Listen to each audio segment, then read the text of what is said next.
Millie Agnon token updates. Millie Agnon, she's Trump's wife.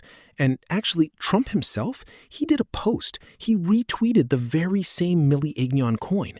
And that, gave us the opportunity. Right now, without the insight from Kevin, this individual here, Kevin, who is present, who messaged me, I honestly wouldn't have had the opportune moment to get in at such a low price point.